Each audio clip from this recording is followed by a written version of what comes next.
Marekebisho ya sera ya kitaifa ya mazingira ya mwaka 2013 yanaendelea yakilenga kwa kiasi kikubwa uundaji wa ajira zinazozingatia mazingira, urejeshaji wa mifumo ikolojia, upunguzaji wa majanga, ujumuishaji wa elimu ya mazingira na kuimarisha ustahimilivu wa mabadiliko ya tabia nchi katika ngazi zote. Waziri wa Mazingira, Mabadiliko ya Tabia Nchi na Misitu, Deborah Baraza, anasema kuwa sera ya mazingira ya mwaka 2013 imepitwa na wakati, na kufuatia kuibuka kwa changamoto mpya za tabia nchi kuna haja ya kubuni mbinu mpya. Aidha, amesema utathmini huo unalenga kuainisha mfumo wa kitaifa wa usimamizi wa mazingira na maazimio ya kimataifa ikiwemo lile la Paris. Opicho Jemtai ana maelezo zaidi. Tazama.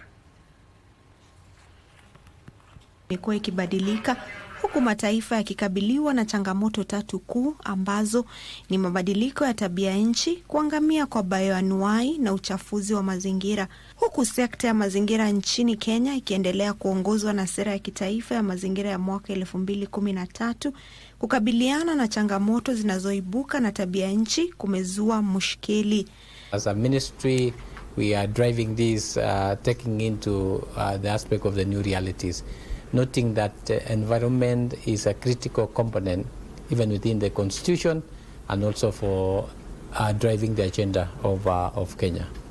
Akihutubia kongamano la mashauriano linalowaleta pamoja wadau wa mazingira, mashirika ya kiraia na taasisi za kitaaluma jijini Nairobi kujadili sera hiyo, waziri wa mazingira Deborah Baraza alisisitiza umuhimu wa kujumuisha masuala kama ufadhili wa shughuli za kuhifadhi mazingira kwenye sera hiyo. This policy review is about delivery, livelihoods and economic transformation. It is a strategic undertaking that goes to the heart of Kenya's development trajectory. Wadau wa mazingira wanakubaliana kwa kauli moja kuwa ili kuwe na matokeo ya kuridhisha, sera iliyorekebishwa inafaa kuwa jumuishi na kuongozwa na takwimu na ufahamu. We are working as a government in a whole of government approach to deliver as a sustainable way of building resilience within communities, and we have designed quite a number of programs in that regard. I've just mentioned one, the FLOGA program. There are other programs through the NDMA. It's always an advantage in having collective action.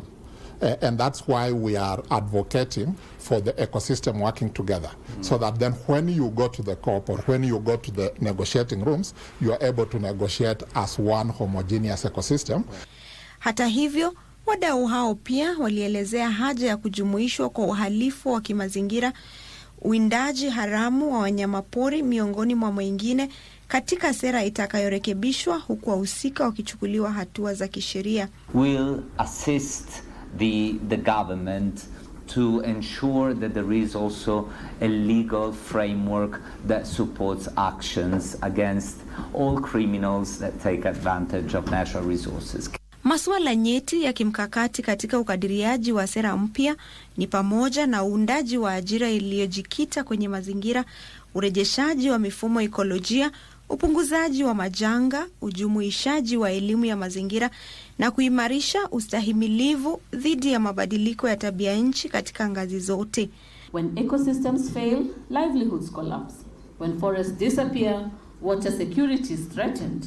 When land is degraded, food systems weaken. And when pollution goes unchecked, public health costs rise. Opicho